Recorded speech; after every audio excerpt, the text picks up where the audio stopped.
Buenos días a todos. Sean bienvenidos nuevamente a la Semana Biomédica, evento organizado por el CEIP, Centro de Estudiantes de Ingeniería Biomédica. Mi nombre es Eric Quispe, miembro del Comité de Relaciones y Contactos del Centro Estudiantil. Pido disculpas por la demora, ha habido un inconveniente. Muchas gracias por su espera. La ponencia de hoy día estará a cargo del ingeniero Miguel Serrano Reyes, para comentarles acerca de su trayectoria profesional. Ingeniero mecatrónico de la Facultad de Ingeniería de la Universidad Nacional Autónoma de México. Actualmente él se encuentra terminando el doctorado en Ciencias Biomédicas en el Instituto de Fisiología Celular de la UNAM, ¿no? En el Departamento de Neurociencias Cognitivas. Sus principales áreas de trabajo abarcan el estudio de poblaciones neuronales en la corteza cerebral y en los ganglios basales, con énfasis en patologías como enfermedades de Parkinson y la epilepsia. Es profesor en la Facultad de Ingeniería desde hace varios años, promoviendo la incorporación de ingenieros en el campo de la investigación biomédica. Antes de dar inicio a esta sesión, por favor, mantengan sus micrófonos apagados para evitar cualquier inconveniente a los demás espectadores. Hacemos la extensiva también invitación a cada uno de ustedes, compañeros, personas del exterior, a que puedan dejar sus comentarios o sus preguntas durante la clase en la barra del chat de aquí del Meet, o si no, finalizando la clase, pueden levantar su mano acá con la nueva opción del Meet para poder así darle la palabra, ¿no? Y que pueda expresar sus preguntas. Bueno, sin más preámbulos, damos la más cordial bienvenida nuevamente al ingeniero Miguel Serrano, quien nos presentará el día de hoy la ponencia titulada Arquitectura funcional de microcircuitos neurocorticales de ratón. Muy bien, Miguel, te cedo la palabra. Muchas gracias, buenas tardes a todos, gracias por la invitación. Voy a tomar la presentación, la pantalla.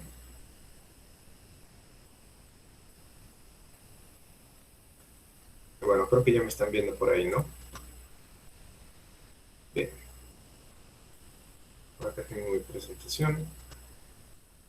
Sí se puede ver. Ok, gracias. Ahí ya lo pueden ver bien, ¿no? Lo que yo voy a hacer aquí es pasar esto a la otra pantalla para estarlos viendo aquí, porque desde este lado estoy viendo mi presentación. Entonces, gracias por la introducción. Efectivamente, soy el profesor de la Facultad de Ingeniería de la Universidad Nacional Autónoma de México. Es un placer poder platicar un rato con ustedes.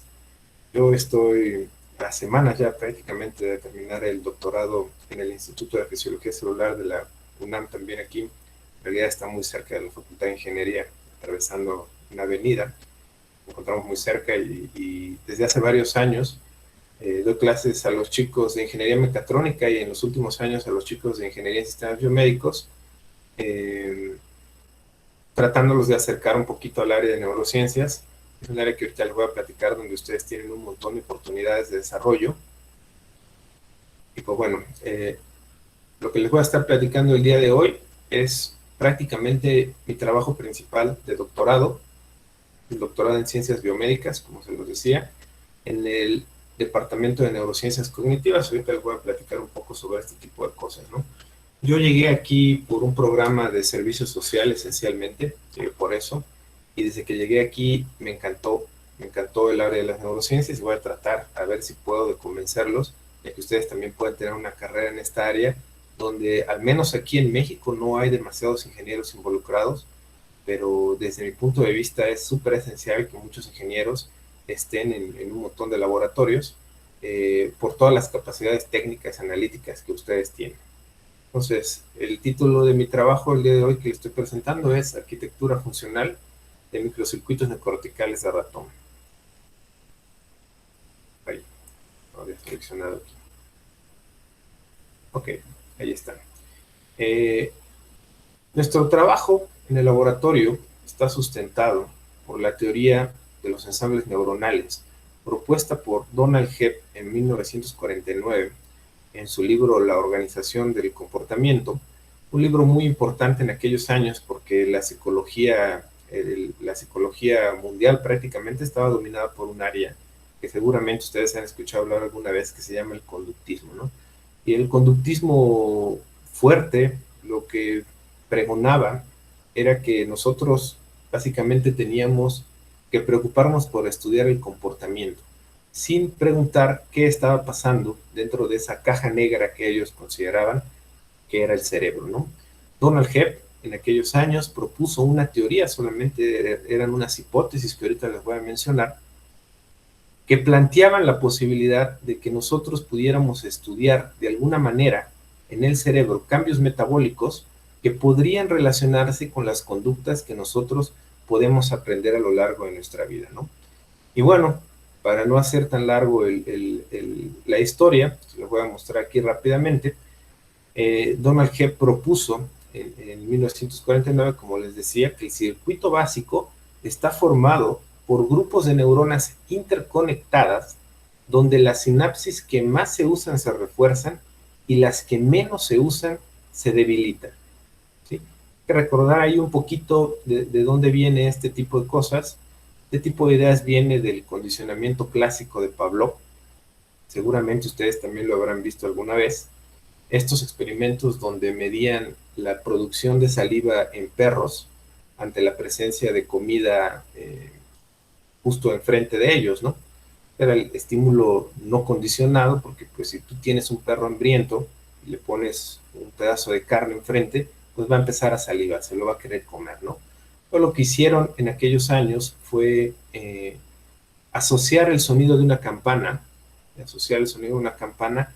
a la subsecuente presentación del pedazo de carne, por ejemplo, ¿no? Entonces el perro, a lo largo de varios ensayos, aprende que el sonido de la campana antecede a la presencia del trozo de comida que se puede comer, y con el paso del tiempo ese estímulo, ¿sí?, que tenían al principio, que era la campana, que no significaba nada, o el sonido que no significaba nada para el perro, con el paso del tiempo empieza a evocar la salivación del animal, ¿no? Se convierte en un estímulo condicionado.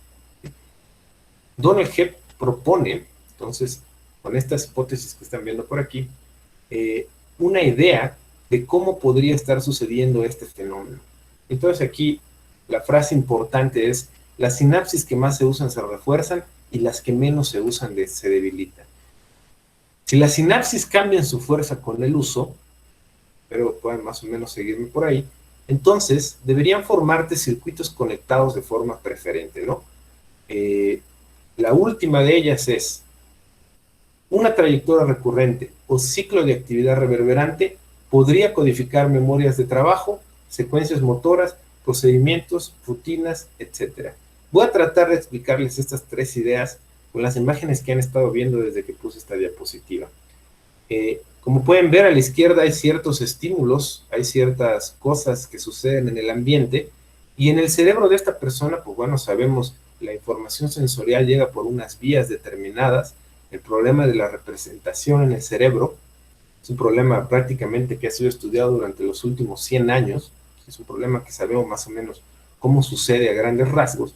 Lo que no sabemos es cómo, llegando a las cortezas primarias, esa información se empieza a mover a lo largo del cerebro para producir todas las sensaciones, percepciones, procedimientos, secuencias motoras, ideas, todo lo que se les pueda ocurrir, ¿no? Aquí estamos viendo una imagen donde podemos ver ciertas cosas que el individuo está haciendo o viendo y que en su cerebro deberían evocar ciertos patrones de activación. Entonces, la idea es esta: ante cada estímulo que viene del ambiente, un diferente patrón de activación debería poderse observar en el cerebro. Y este patrón de activación, grupos de neuronas moviéndose, pasándose la actividad de un grupo a otro, ¿sí?, probablemente sea el mecanismo mediante el cual el cerebro puede hacer todo este tipo de cosas, procedimientos, rutinas, secuencias motoras, como se lo estoy moviendo por ahí. Él, como están viendo ahí, le llamó ciclo de fase de los ensambles neuronales, entendiendo como ensambles neuronales a estos grupos de neuronas que siempre responden ante el mismo estímulo. Entonces, la pregunta que retomamos no es una pregunta que yo me haya hecho por primera vez. Hay mucha gente trabajando en este tipo de cosas, pero una idea importante es cómo podemos ver ensambles neuronales. Entonces, es una tarea que nos permitimos hacer aquí en el laboratorio, y aquí les estoy mostrando una técnica que se llama imagenología de calcio. Esta técnica nos permite de manera indirecta medir la actividad eléctrica de las neuronas. Ustedes sabrán, las neuronas disparan potenciales de acción, son eventos todo o nada, desencadenados por un montón de procesos moleculares y proteínicos dentro de la neurona, pero bueno, un clásico para verlo nosotros como los ingenieros, aunque claramente no es lo mismo, son como si fueran pulsos TTL, ¿no? Obviamente está muy alejado de lo que en realidad está sucediendo, es mucho más dinámico que eso, pero son eventos todo o nada.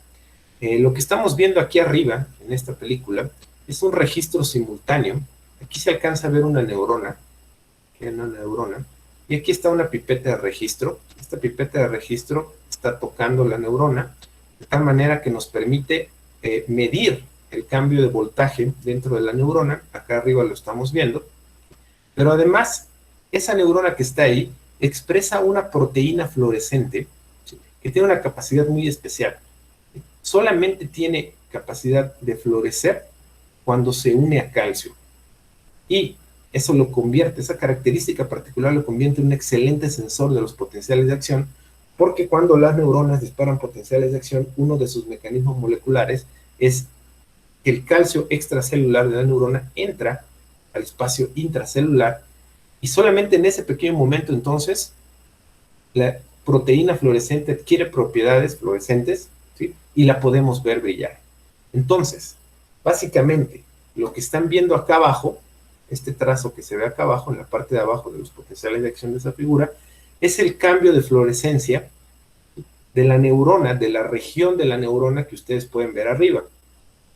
De tal manera que quiero que observen cómo la neurona, cuando dispara potenciales de acción, brilla.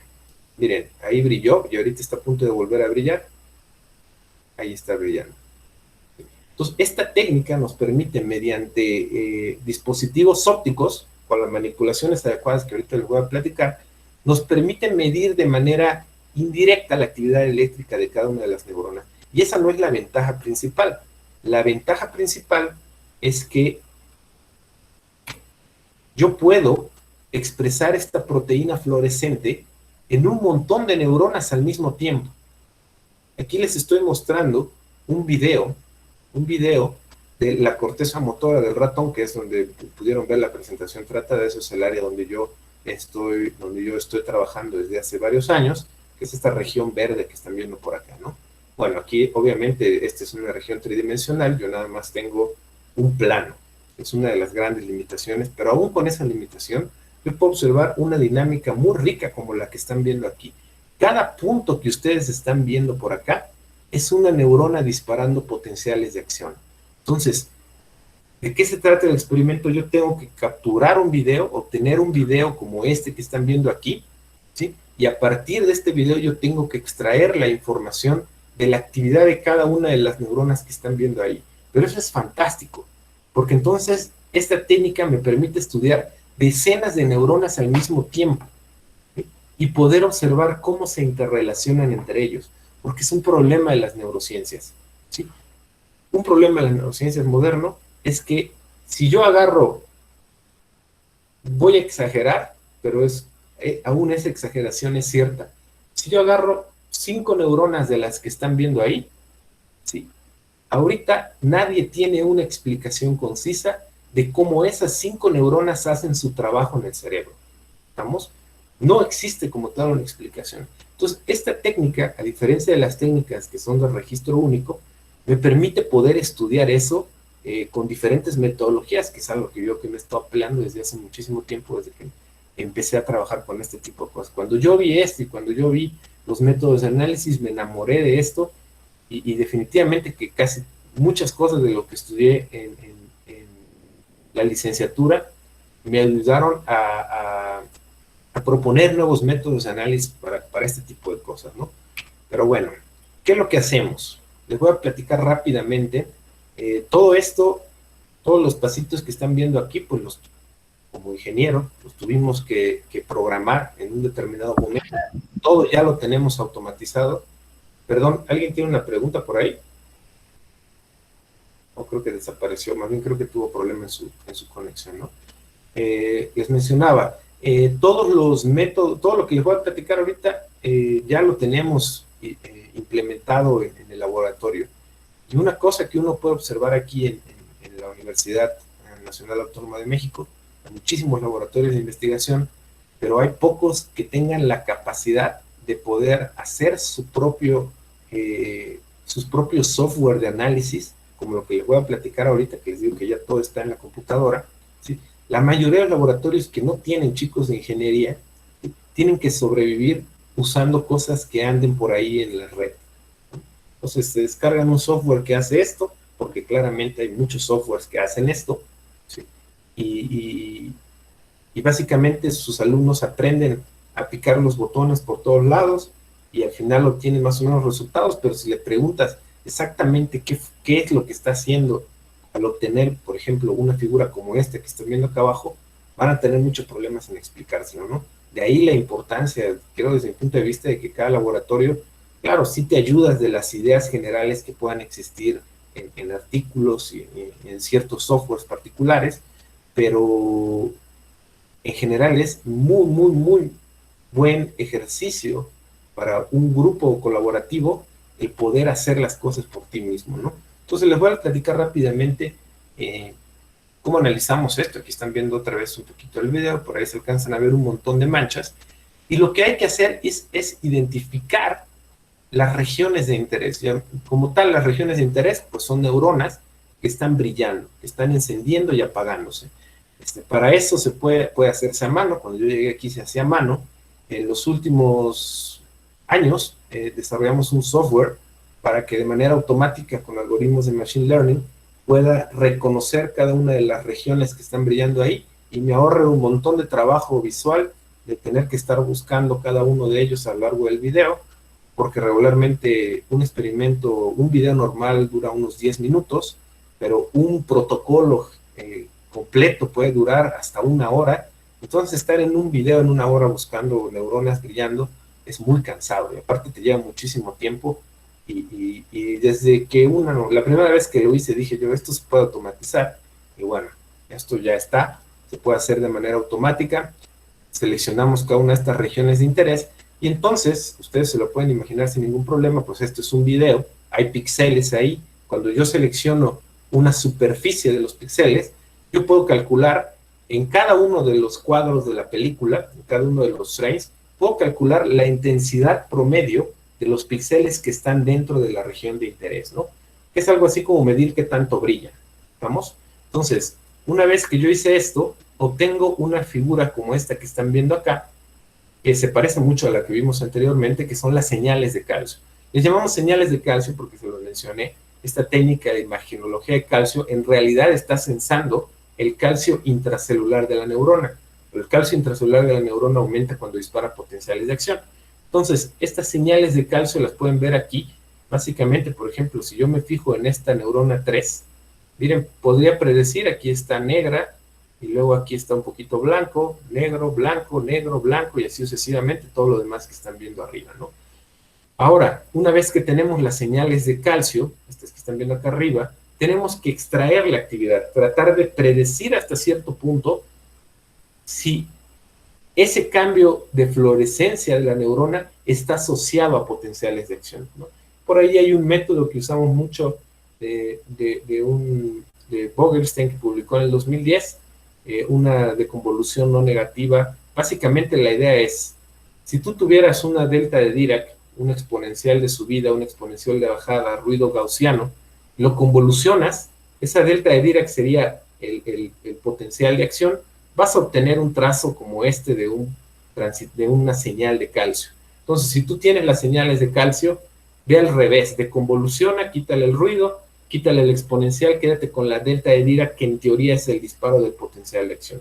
Y es lo que están viendo aquí, el resultado del algoritmo. Entonces yo pongo un umbral de 2 desviaciones estándar, en el entendido de que cada uno de estos puntos uno puede ver que efectivamente forman una distribución normal. Entonces, 2 desviaciones estándar ya es algo que esté muy alejado, ¿no? Entonces, todo lo que supere, lo pongo acá abajo, miren, todo lo que supere ese umbral, y estos puntos de acá abajo, para cada instante de tiempo, para cada cuadro de la película, yo lo convierto en binario y digo, le pongo un 1 si superó este umbral, es decir, si hubo potencial de acción en ese cuadro de mi película. Y si no hubo potencial de acción, yo le pongo un 0. Y entonces, para cada neurona puedo yo poner ahora en términos de unos y ceros, en un vector binario, puedo poner la actividad de esa neurona en el tiempo con ceros y unos, ¿no? Pero esto lo puedo hacer ya directamente para todas las regiones de interés que yo tengo en mi experimento, ¿sí? Y por ejemplo, miren, aquí eran 15 neuronas, regreso yo a este lado después de aplicar este algoritmo, y entonces lo que ven aquí en negro es un 1, y lo que ven en blanco son ceros. Quiero que observen, por ejemplo, fíjense esta tercera neurona, fíjense, tenía tres montañas, si lo quieren ver, como 3 cerros. Miren, 1, 2, 3, 4, 5, 6 prácticamente. Miren, aquí abajo se siguen completamente esos 6 brillos que corresponden muy probablemente a potenciales de acción de esa neurona en particular. Pero como yo lo puedo hacer para todos, puedo ahora yo obtener lo que están viendo aquí, que nosotros le llamamos la gráfica de rastreo neuronal, porque cada fila de esta matriz corresponde a la actividad neuronal, ¿sí?, de una neurona en particular. Entonces yo las puedo identificar porque aparte yo le pongo una etiqueta acá arriba a cada una de ellas y yo puedo ir, por ejemplo, si aquí veo la actividad de la 10, puedo regresar sin ningún problema a las coordenadas originales y ver dónde se encuentra esa neurona 10, ¿no?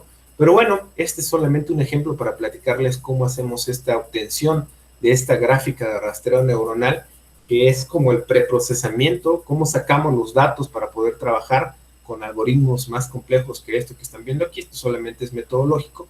Aquí les muestro un experimento donde yo tenía, creo que es este precisamente, 200 neuronas más o menos, ¿sí? Durante media hora yo puedo ver todo lo que hicieron, cómo interactuaron entre sí. Acá abajo, de hecho, eso me está más o menos dando una idea muy sencilla de esto. Acá abajo estamos viendo la suma de neuronas activas en cada cuadro de la película. Entonces, esto que están viendo acá abajo, en realidad, tiene mucho parecido a una especie de electroencefalograma. De hecho, si lo piensan bien, pues un electroencefalograma dentro de un montón de más componentes, pero deberíamos estar en un electrodo registrando la suma de la actividad eléctrica de un montón de miles de neuronas que están abajo de ese electrodo, ¿no?, dependiendo de nuestro tamaño de electrodo. Y muy probablemente el fenómeno eléctrico de las neuronas que más aporte al potencial local de campo que podemos medir en el electrodo sean los potenciales de acción, ¿no? Entonces, por eso es que se parece mucho, esto de acá abajo, aunque aquí lo estamos viendo de una manera mucho más fina, ¿no? Porque yo sé exactamente cuáles son las neuronas y yo sé dónde estaban cada una de estas neuronas.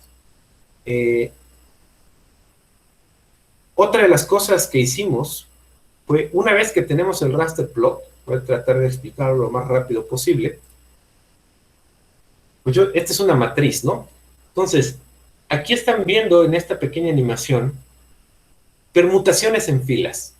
Permutaciones en filas de tal manera que yo los estoy acomodando bajo un supuesto, que ahorita les voy a platicar cuál es, pero que al final de ese supuesto yo puedo observar, ¿sí?, estos grupos de neurona, que de hecho, si recuerdan lo que les platiqué al principio, esta es una de las definiciones de ensambles neuronales que vimos al principio. Grupos de neuronas con actividad correlacionada, es decir, suelen responder juntas. ¿Sí? ¿Cómo se los voy a mostrar eso? Miren este grupo de neuronas, cómo se activa aquí. Miren este otro grupo de neuronas, son neuronas diferentes, se activan en un instante de tiempo diferente. De hecho, esta activación que ven acá abajo probablemente sea debido a este grupo. Y luego hay otro grupo de neuronas que se activa en un tiempo distinto. Otro grupo, aquí lo podemos ver. Y a mí me gusta mucho esta parte que viene aquí a continuación. Vean este grupo, Se activa aquí, pero también se vuelve a activar acá. Y son tiempos diferentes a la activación de este grupo y este otro grupo por acá. ¿Qué es lo que hice aquí? Les platico rápidamente.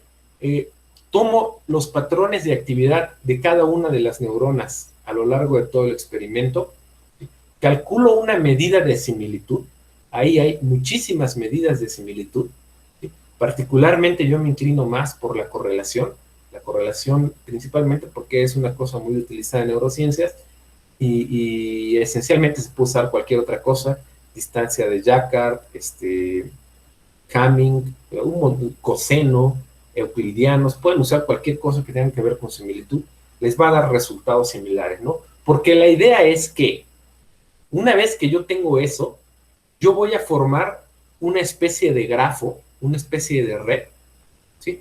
Donde, ¿qué tanto se parece el patrón de disparo de una neurona con otro? ¿Sí? Es la fuerza de la conexión que hay entre esas neuronas. Entonces, imagínense, nosotros tenemos por ahí un grafo, una red, donde cada nodo de esa red son cada una de las neuronas que están viendo aquí, y entre ellas hay determinadas conexiones, dadas por qué tanto se parece su patrón de disparo, ¿sí? Una vez hecho eso, utilizo un algoritmo de teoría de redes que se llama modularidad, ¿sí? Que básicamente lo que hace es tratar de dividir una red en comunidades, en grupos, ¿sí?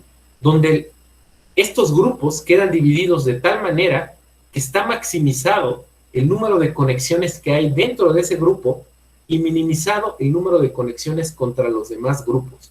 Entonces, es un algoritmo de clustering, es un algoritmo de agrupamiento. Una vez que yo tengo esa información, como yo sé a qué clúster me quedó la pertenencia de cada una de las neuronas en mi algoritmo, yo puedo regresar a la gráfica de rastreo neuronal y acomodarlos con estas permutaciones en fila que vieron al principio. Y entonces, regreso aquí, de lo que parece sí puedo ver la actividad y todo más o menos, pero si lo vemos así, de manera cruda, no nos dice gran cosa. Pero una vez que yo hice ese algoritmo, observen, aparecen estos ensambles neuronales, estaban ocultos ahí solamente, y entonces si regresamos a lo que vimos al principio de la teoría de Hebb, estos son los ensambles neuronales de Hebb. Estos son los grupos con actividad correlacionada que tienen recurrencia. Miren, aquí se disparan juntos, aquí vuelven a disparar juntos. Tienen alternancia también, miren. O sea, a veces, y eso puede pasar, por ejemplo, en este pequeño instante de tiempo, que en este pico que estamos viendo aquí, muy probablemente sea la interacción, de hecho, de varios ensambles neuronales, y eso tiene sentido, porque si es cierto que estos grupos de neuronas son los que están codificando procedimientos, memorias, conceptos, representaciones sensoriales en nuestro cerebro, no deberían acabarse, ¿de acuerdo? Porque yo, en teoría, si estoy sano, puedo seguir aprendiendo cosas nuevas a lo largo de toda mi vida. Si eso es cierto, entonces podría ser que y hay evidencia que por ahí está tratando de probarlo, estos grupos de neuronas, la secuencia que estamos viendo aquí, podría resultar en una forma de poder codificar la información, ¿no? La primera vez que se lo mostré a mi jefe, al final le voy a mostrar a mi jefe, el doctor José Vargas, en el laboratorio, él rápidamente se acordó de este tipo de programas viejos de tarjetas perforadas. Si esto parece una tarjeta perforada, aquí lo que estoy viendo es un programa del cerebro para realizar una tarea. Esas son especulaciones, son solamente símil de más o menos qué es lo que podríamos obtener con este tipo de información, ¿no? Bueno, aquí está otra vez este video. Ya no se los muestro, me brinco a la siguiente. Vamos a ver entonces, este es otro video ya un poquito más cerca, donde podemos ver otra vez un montón de neuronas. Nosotros usamos para poder hacer esto, necesitamos, bueno, para poder verlas brillar no necesitan un animal transgénico. Al principio les decía, esto es ratón. Pero nosotros sí usamos un animal transgénico, ahorita les voy a explicar para qué. Pero bueno, otra vez aquí un video, vean un montón de actividad y vamos a tratar de estudiar lo que está pasando por ahí. Ya vieron más o menos cómo. Y aquí les muestro rápidamente un artículo que acabamos de publicar este año. Aquí estamos viendo ese video que están viendo atrás, el resultado de la aplicación del algoritmo que les platiqué y el raster plot, la gráfica de rastreo neuronal, perdón, de la actividad que estábamos viendo por ahí. Otra vez aparecen estos grupos con actividad correlacionada que muestran secuencias de activación muy particulares. Y acá abajo les muestro en negro la suma de la actividad de las neuronas activas completas en cada uno de los cuadros de la película, pero abajo espero que puedan ver que hay otras subgráficas, que son las gráficas de cada uno de los ensambles que están viendo aquí. Quiero que observen esto. Miren, por ejemplo, este rojo tiene un aumento de actividad y luego va disminuyendo su actividad, pero con esta disminución de actividad va aumentando la actividad de otro de los grupos, y este mismo fenómeno lo podemos ver varias veces en un montón de experimentos que nosotros tenemos en el laboratorio. Como les decía, yo tengo las coordenadas originales y puedo ir a ver dónde se encontraban en el grafo, ¿sí? Aquí, si tenían una correlación significativa en sus patrones de disparo, yo le pongo una conexión a ese par de neuronas. Y las pinté aquí también con el mismo color que están viendo el ensamble acá, para tratar de aportar un poco hacia uno de los problemas que están en discusión ahorita en neurociencias. La pregunta a responder es si estos grupos que tienen actividad temporal precisa se encuentran espacialmente cerca. Es decir, uno esperaría que el grupo verde, por ejemplo, esté solamente en esta parte de acá, y eso sería que el grupo verde, sus neuronas espacialmente están muy cerca, ¿no? Pero eso no es lo que observamos. Lo que observamos aquí, en general, en un montón de trabajos, y yo veo ya demasiada evidencia sobre este rubro, ¿sí? Los ensambles neuronales están distribuidos espacialmente. No es que estén en una región particular del cerebro, y esto está bien. Si lo piensan, esto está bien, porque si estos ensambles quizá estuvieran en una región particular, para poder yo interactuar con ellos y formar nuevas conexiones, debería mandar axones hacia esa región espacial del cerebro, ¿no? Si tenemos una arquitectura más o menos distribuida, pues entonces la interacción con los distintos grupos debería resultar un poco más fácil, ¿no? Aquí les estoy mostrando básicamente que todos los experimentos del artículo que vamos a ver ahorita tuvieron un comportamiento muy similar en su patrón de actividad, es decir, todos los experimentos que estoy analizando tuvieron este comportamiento, es decir, grupos de neuronas que se fueron activando de manera secuencial. Vaya, no hubo un instante de tiempo donde, ok, grabé 10 minutos, pero solamente hubo actividad en el minuto 2 y 3, entre el 2 y el 4, vería yo aquí un pico gigantesco en la actividad. No, eso no pasa. Casi todos mis experimentos tienen este patrón de activación, y lo que estamos viendo aquí es una gráfica que está tratando de mostrar la distancia promedio de cada una de las neuronas que están viendo aquí en las coordenadas originales contra las neuronas de su mismo grupo, ¿sí? O sea, el promedio de la distancia que hay de una neurona en particular contra los de su mismo grupo, y el promedio de la distancia que hay de esa misma neurona contra las neuronas de los otros grupos. Esto quiere decir que si esto forma más o menos una línea recta, como aquí lo estoy tratando de ajustar, quiere decir que no hay una diferencia entre la distancia que hay contra mi grupo, contra mi ensamble, que contra los demás, ¿no? Lo que echa por tierra lo que les decía, referente a que de hecho los ensambles neuronales están distribuidos en el tejido, no en una región particular del espacio.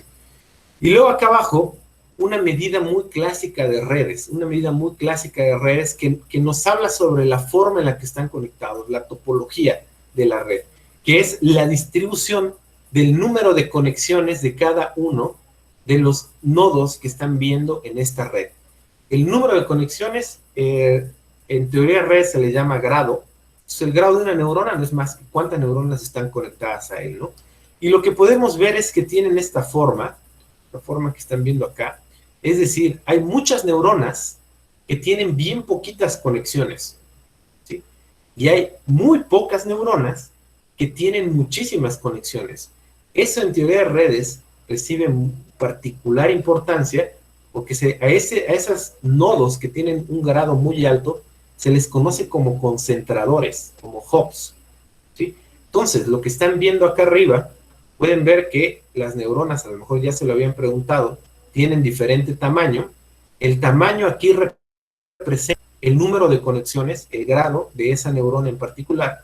Entonces podemos encontrar que hay neuronas, hay muy pocas neuronas que tienen un grado relativamente alto, ¿no? Esta es la neurona que tiene el grado más alto en este experimento en particular. Aquí lo estoy mostrando, en gris claro está el de este experimento, y en gris oscuro está el de todas las muestras que yo obtuve. Y por último, esta misma red que están viendo acá arriba, la voy a reorganizar. Recuerden, aquí están las coordenadas originales. Lo voy a reorganizar y voy a obtener una visualización circular como esta que están viendo acá, que me permite ver mejor la interacción entre cada uno de estos grupos. Como pueden ver, la mayoría de las conexiones de un grupo en particular están con las neuronas que son de su mismo grupo, ¿sí? Pero hay muy pocas neuronas que son capaces de interactuar con los distintos grupos. Pero esas neuronas, ¿sí? Esas neuronas son muy especiales porque son las neuronas que me permiten comunicarme, que me permiten hacer la intercomunicación entre los distintos ensambles neuronales que yo pude identificar en esta región de acá. Permítame, acabo de ver acá que están poniendo algunas preguntas. Sí, en todo caso, ingeniero, las preguntas las podemos contestar Al final. durante la clase o final, depende de usted, ¿no? Ok, Claro. si quieren le dejamos para el final para terminar esto. ¿A qué hora tienen su siguiente plática? Perdón, porque ya estoy viendo que ya es tarde. O hasta con usted acabaríamos el día de hoy la ponencia. Entonces me puedo tardar un poco, ¿no? Bueno, sí, Bueno, claro. terminarla, ¿no? sin prisa. Me voy a apurar, porque sí voy un poco atrasado.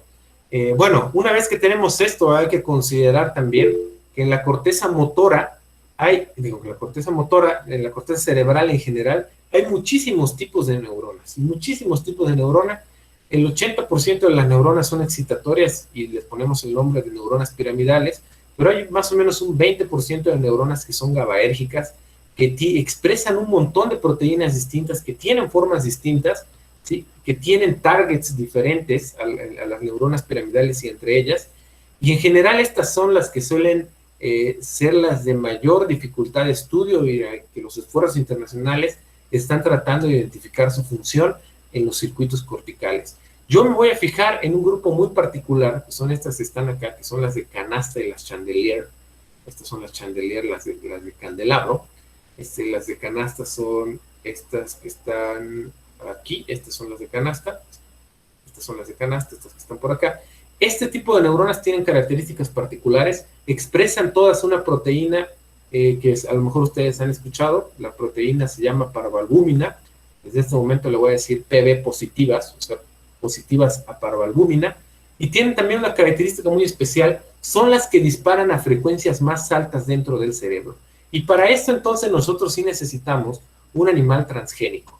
Entonces aquí tenemos en la Universidad Nacional Autónoma de México varios bioterios, en especial el del Instituto de Fisiología Celular. Es un edificio completamente aparte dedicado a la manutención y al cuidado de este tipo de animales transgénicos. Tenemos también ya nuestra unidad de criopreservación, donde ahora ya desde cualquier lugar del mundo pueden mandar, de hecho ya hasta los espermas congelados de un ratón transgénico, y aquí se hace todo el show para obtener animalitos descendientes de ese animal transgénico en particular. Lo que nosotros usamos se llama PBCRE, es el ratón transgénico PBCRE, que básicamente tiene incorporado en su ADN esta secuencia, que es el promotor de PB, el promotor clásico que la ARN polimerasa es capaz de detectar y sintetizar de manera normal parvalbúmina. Pero este ratón lo tiene modificado de tal manera que se incorporó en su ADN el promotor PB, ¿sí? que la ARN polimerasa puede detectar, pero después tiene una proteína que se llama QDR combinasa, muy utilizada en sistemas genéticos, porque ahorita van a ver qué posibilidades nos permite hacer. Entonces este ratón, en algún lugar, en todas las neuronas de su cerebro, va a tener el código genético del promotor para PB y la información genética para codificar la CRE recombinasa. Pero entonces, a estos animalitos a una determinada edad, más o menos como a los 30 días de nacidos, le hacemos una operación en su cerebro. Básicamente le metemos este virus adenoasociado, modificado genéticamente, que tiene, entre otras cosas, obviamente, esta parte de ADN que están viendo acá, un promotor ubicuo, es decir, un promotor que nosotros sabemos que todas las células del cuerpo, especialmente las neuronas, son capaces de leer el ARN de esas células. O sea, se puede sintetizar en cualquier proteína, ¿sí? En cualquier neurona, la información genética que nosotros pongamos después de este promotor ubicuo. Y aquí tiene este sistema LOXP y el sistema LOX2272, que hace cosas muy especiales, que les voy a platicar. Y tenemos, por ejemplo, aquí expresada la proteína TD tomato. La proteína TD tomato solamente es una cosa que brilla en rojo, ¿sí? Brilla en color rojo. ¿Qué hace cuando nosotros inyectamos el virus adenoasociado en la región particular que nosotros queremos estudiar? En este caso la corteza motora de ratón, ¿sí? Esta información genética se incorpora dentro de todas las células que anden por ahí, ¿sí? De tal manera que lo que va a hacer la magia aquí es este sitio LOXP. El sitio LOXP, en presencia de la proteína CRE recombinasa, se corta. Es decir, cortaríamos aquí, cortaríamos acá, y lo que está aquí se pega. Es una manera de cortar una región particular, ¿sí?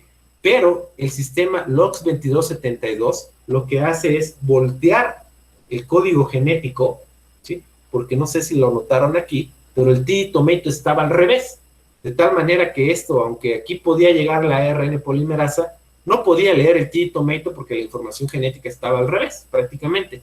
Pero entonces, estos cambios, los sistemas LOX, reaccionan a la presencia de la proteína CRE recombinasa, pero como la proteína CRE recombinasa solamente se va a sintetizar en las neuronas que podían sintetizar PB, en las paravalbúminas que les acabo de decir acá, las PB positivas, TD tomato termina expresado únicamente en las neuronas PB positivas.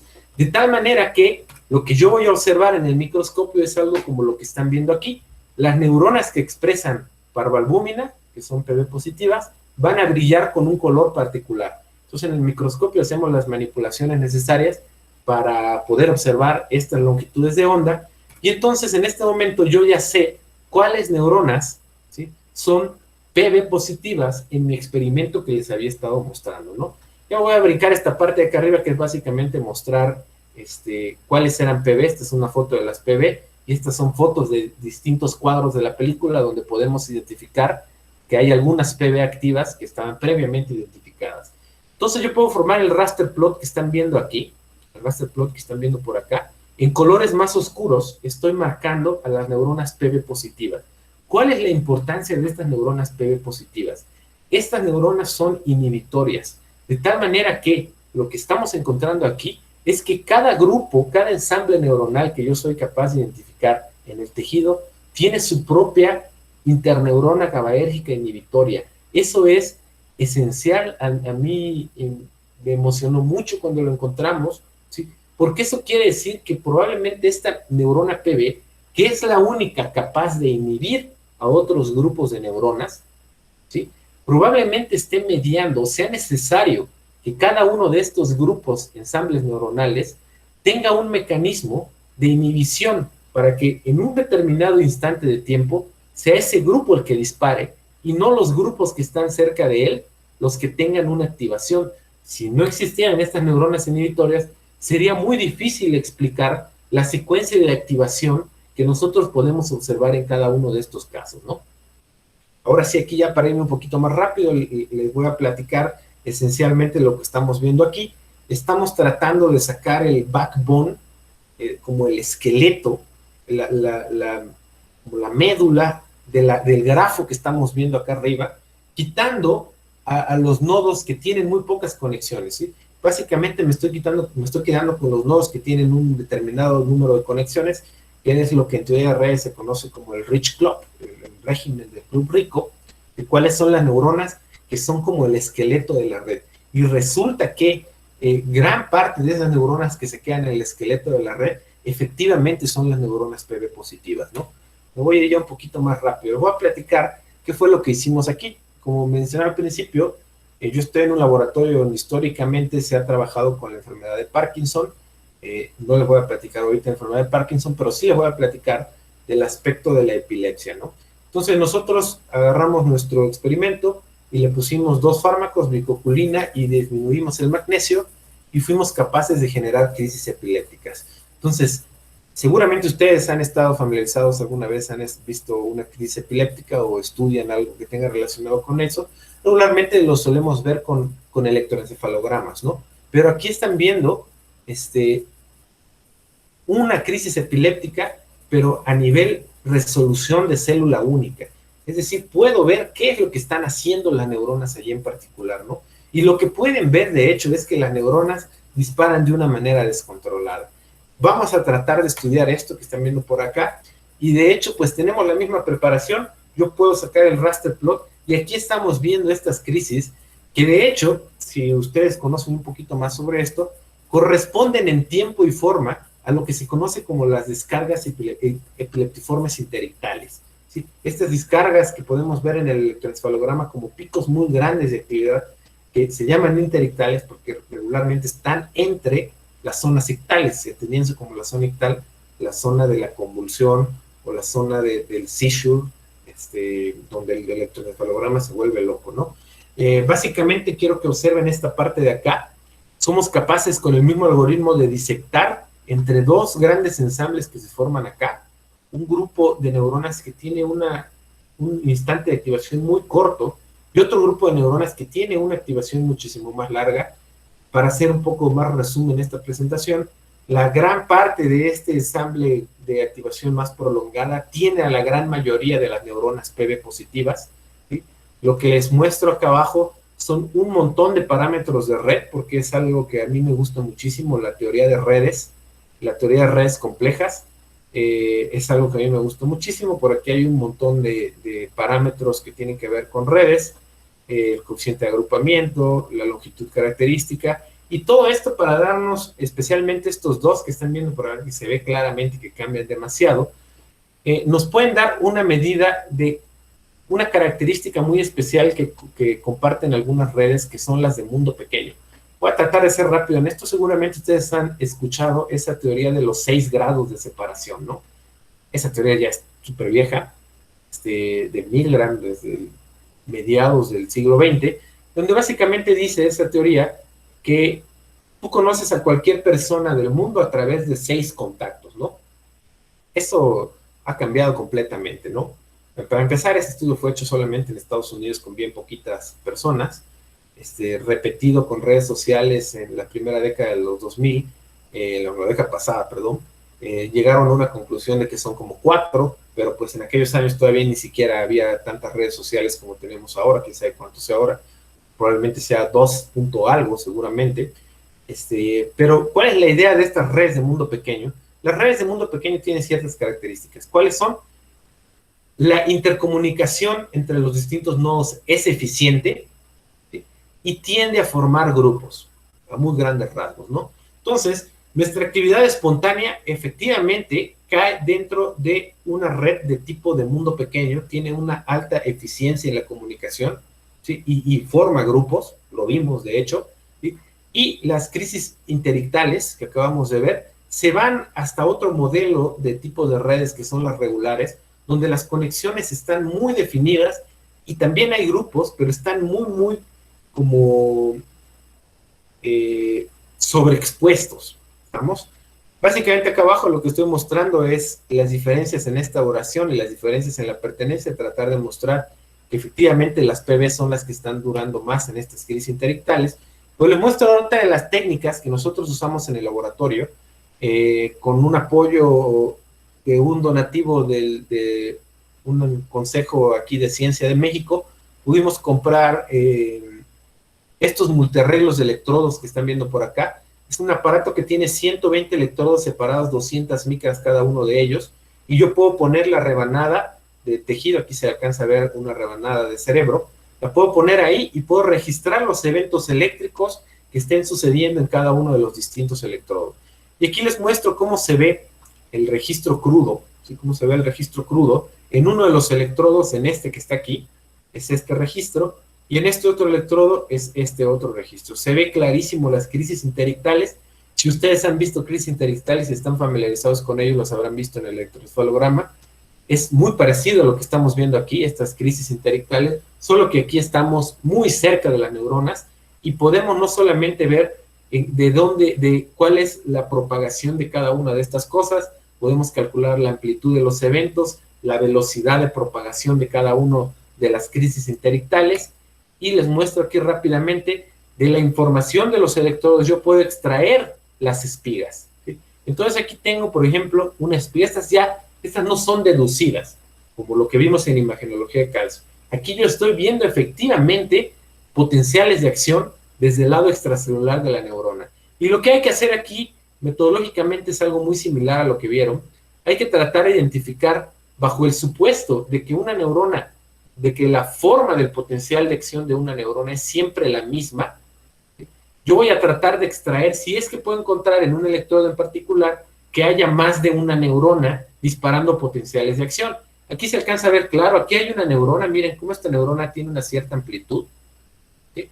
Y un cierto intervalo interespiga, a diferencia de aquí otra neurona que disparó en ráfaga, una frecuencia muy alta.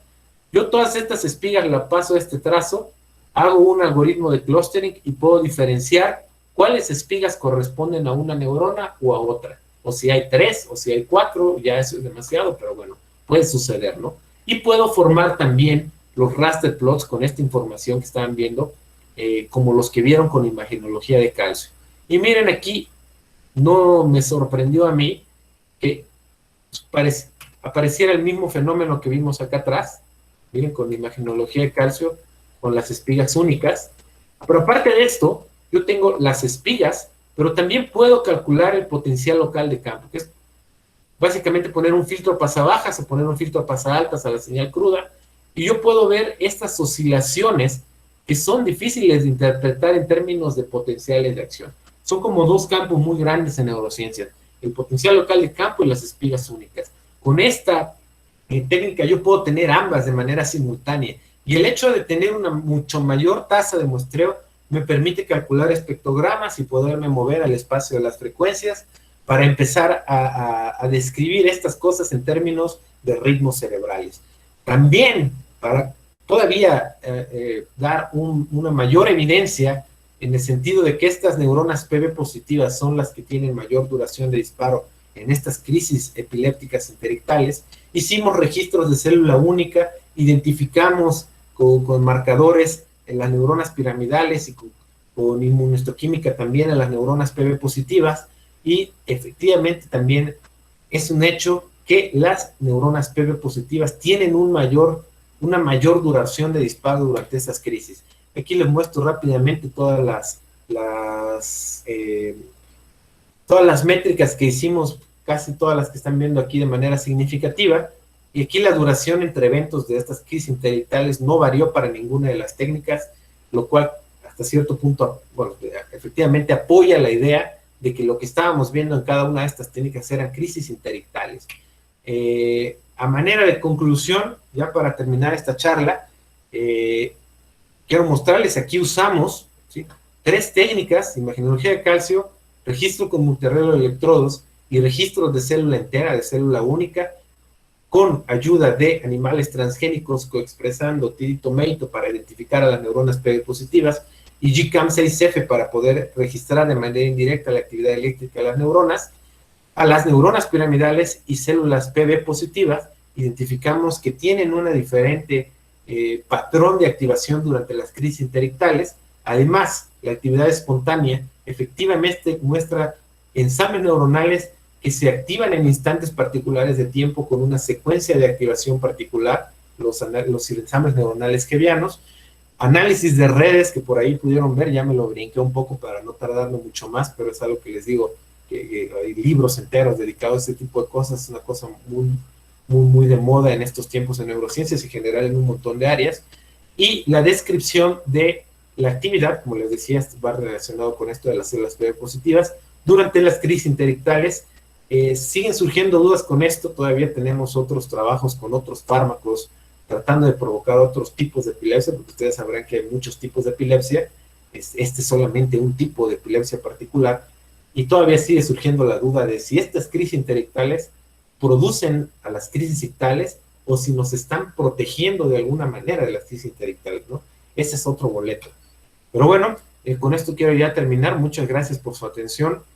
Aquí les muestro unas fotos rápidas de los colaboradores que tuve yo en el doctorado, el doctor José Vargas, siempre gustoso de recibir estudiantes de ingeniería, apoya demasiado, yo diría, a los chicos de ingeniería.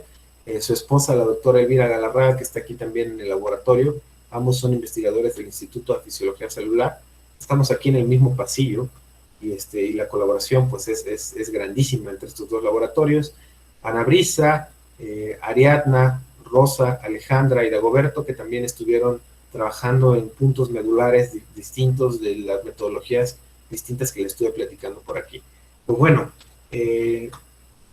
con esto culminaría mi charla y veo por aquí que hay varias preguntas, entonces no sé si las quisieras moderar de alguna manera. Eric, muchas gracias. Sí, justo ahorita iba a darle lectura. Muy bien, comenzamos con las rondas de preguntas.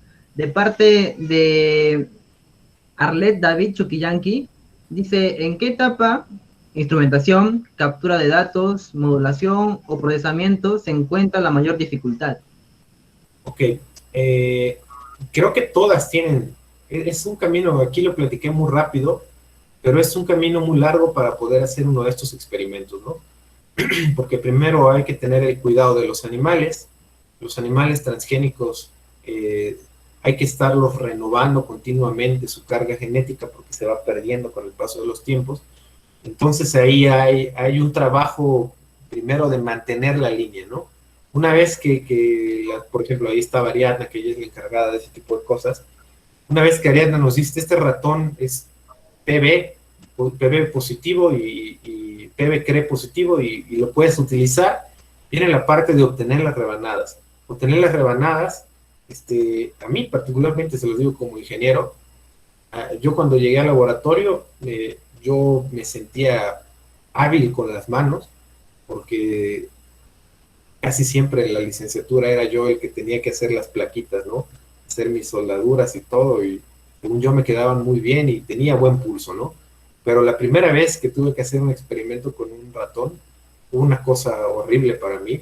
Las manos me temblaban y se reían de mí los chicos de biología y decían, no tengas, y yo, híjole, es que no es lo mismo, no es para nada lo mismo, ¿no? Entonces uno requiere una etapa de entrenamiento para poder obtener las rebanadas de cerebro de manera correcta, que involucra un montón de pasos, donde básicamente si te equivocas en uno, pues ya valió, ¿no? Y hay que tener mucho cuidado, porque es la vida de un animalito, ¿no? No es como que, no importa ya, me salió mal, o no me traje las navajas, o se me olvidó el pincel, o la tijera no tenía filo. O sea, hay que tenerlo todo con mucho cuidado para obtener las rebanadas, que involucra hacer tus propias soluciones artificiales de líquido cefalorraquídeo, luego llevar el equipo al microscopio. Si es eléctrico, hay que tener mucho cuidado aquí. Aquí les puedo mostrar rápidamente. A ver, por allá, así rápidamente. Pueden ver, ahí está nuestro equipo. Vean, ahí está la jaula de Faraday, un montón de aparatos por allá. Necesitamos una tele gigante donde ahí está viendo la presentación ahorita. Los tanques de gas, un montón de cosas que se necesitan cuidar dependiendo del tipo de experimento que vas a hacer. Básicamente eliminar la mayor cantidad de ruido, y es muy chistoso, la verdad, a veces ver a los compañeros de otras carreras tratar de aterrizar su setup, ¿no? Poniendo cables por todos lados, y dices, eso no tiene ningún sentido lo que están haciendo, pero a ellos tratan de buscarle la manera de eliminar el ruido. Una vez, de hecho, tienes que checar que todos tus equipos con el software que nosotros hicimos, que un ingeniero también hizo el software aquí hace unos años, y después de eso viene toda la parte del análisis, ¿no? Entonces yo diría, es un montón de trabajo cada una con su grado de dificultad y que no puedes fallar, básicamente no puedes fallar, porque si no todo el caminito se perdió, ¿no? Entonces para ver esos datos, sí se requiere un rato de entrenamiento, ¿no? Y la parte final, la parte del análisis, es la parte donde los chicos de ingeniería está fantástico, porque aquí en el instituto uno puede encontrar alumnos de un montón de carreras. De hecho, ya hasta incluso la UNAM tiene su carrera específica de neurociencias. Entonces uno puede encontrar un montón de carreras, pero se nota claramente dónde están las ventajas de unos, dónde están las ventajas de otros. Los chicos de ingeniería, por el hecho de saber instrumentación, por el hecho de saber usar la computadora, y por esto me refiero a lenguajes de programación, saben programar, no tenemos como tal una formación matemática como los físicos y matemáticos, pero tenemos una buena formación. Yo lo que podría decir en general es que los chicos de ingeniería suelen resolver los problemas sin tanto rollo. O sea, hay un problema, tenemos las herramientas necesarias, computacionales, analíticas, matemáticas, para proponer soluciones rápidamente, ¿sí? Cosa que quizá con un matemático no pueda ser tan, es complicado de repente, porque ellos van a muy probablemente encontrar muchos detalles en particulares, contradicciones en la experimentación, que es algo muy común que suceda. Las neurociencias no son intuitivas, por eso las estudiamos, ¿no? Si fueran intuitivas podríamos tener una neurociencia teórica 100%, ¿no? Pero no, necesitamos ir a ver de verdad cómo está funcionando el cerebro para poder describirlo, ¿no? ¿Qué otra hay por ahí? Muchas gracias por su respuesta. Ahora Francis Dayan preguntó, ¿cree usted que la arquitectura funcional de microcircuitos neocorticales a futuro podría ayudar a mejorar el desarrollo de la inteligencia artificial? Bien.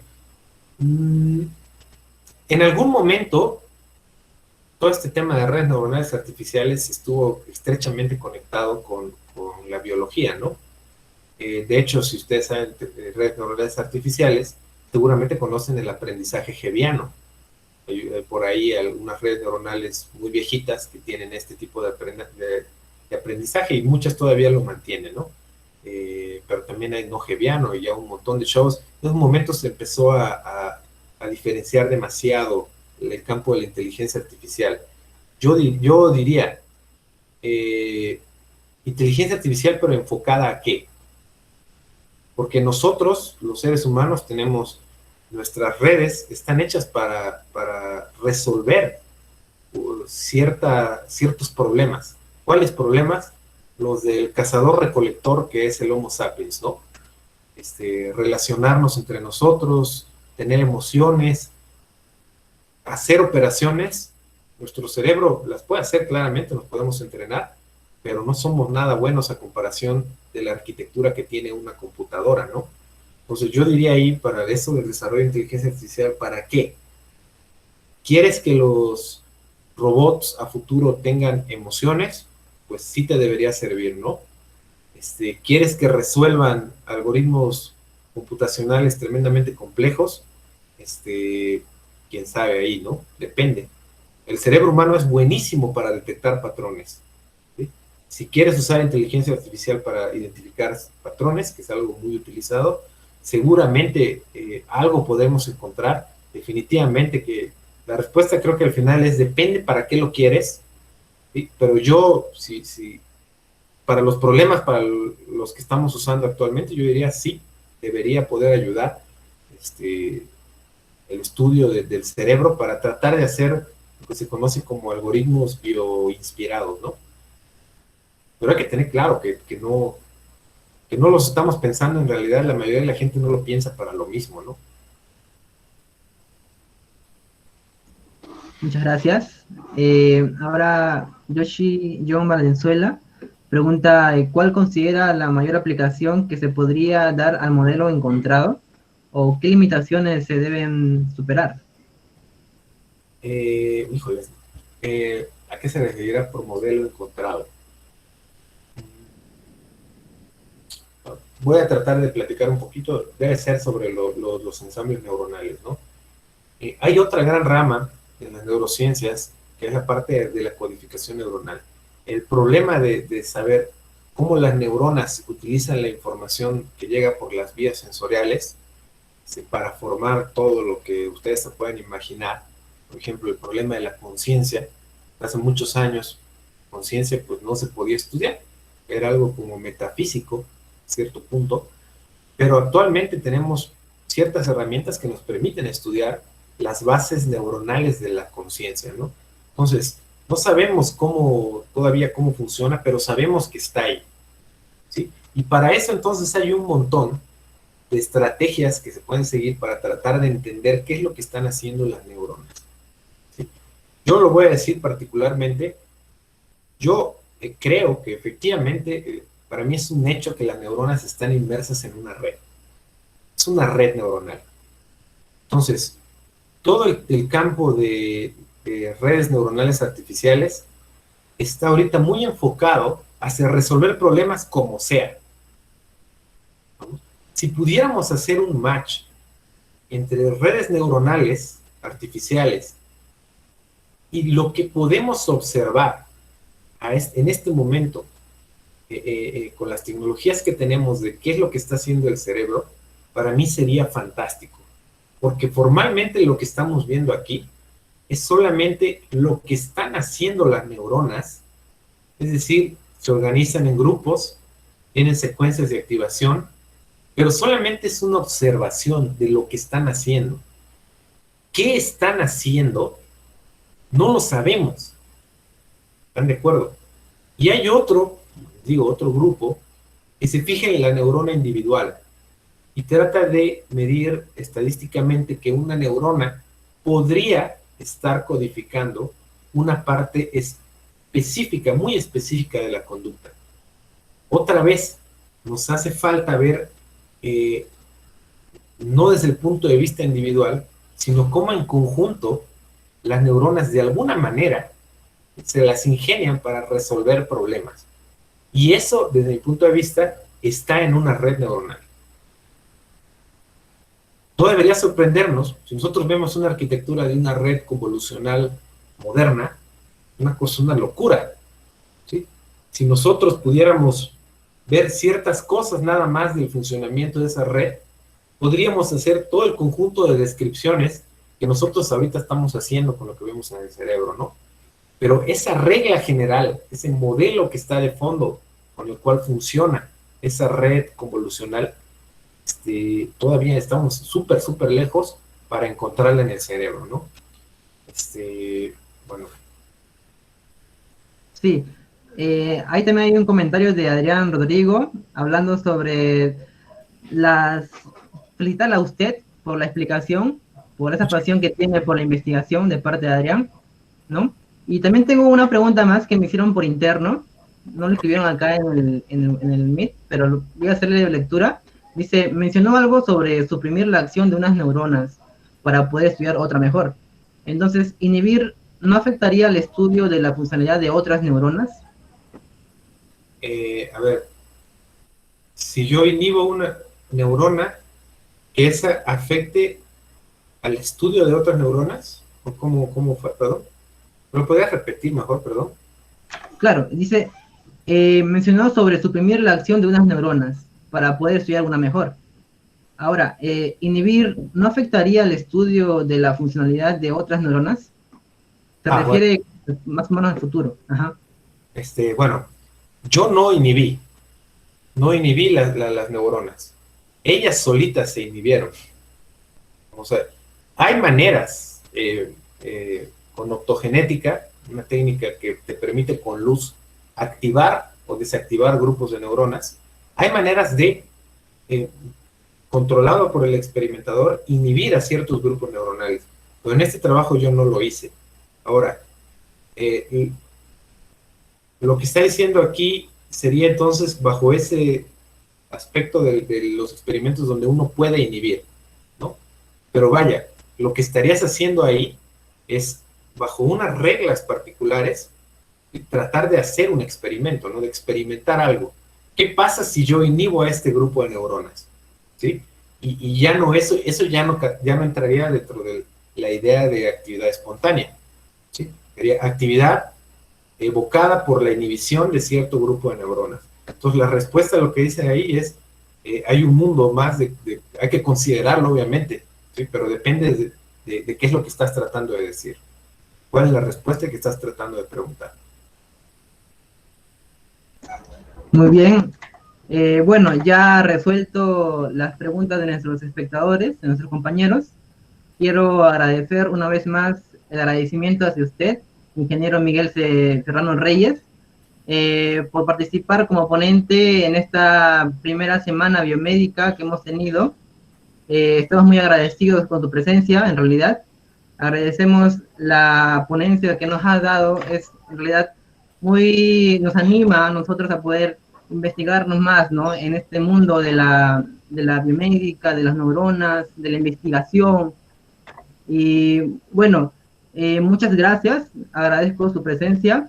Asimismo, invitamos a los demás exportadores, compañeros, que el día de mañana también tenemos 2 ponencias más. Los invitamos a seguir participando. Y bueno, sería todo por hoy. Muchas gracias, ponentes, gracias compañeros. Gracias a José David también por ahí andar, por contactarme. Y pues nada, pues solo también invitarlos a que pues vengan de estancia o algo por el estilo aquí a México. La Facultad de Ingeniería tiene un montón de mecanismos, así como José David se fue por allá. Y a futuro, si tienen pensado posgrado, pues también lo pueden considerar por acá en el instituto. Hay un montón de institutos por acá. Y está sucediendo en estos momentos. Al laboratorio acaba de entrar una chica de Colombia a la licenciatura de neurociencias. El semestre pasado había un chico de Venezuela. En esta generación hay una chica de Ecuador. Pues es algo que está sucediendo, ¿no? Entonces, solamente invitarlos a que ustedes también se animen a venir por acá, ¿no? Muchas gracias. Esperamos contar con su apoyo para unas próximas, digamos, ponencias. En realidad me gustaría tenerlo de nuevo con nosotros. Con mucho gusto, chicos. Muchas gracias. Bueno. Ha sido todo por hoy. Gracias. Buen día a todos. Nos vemos.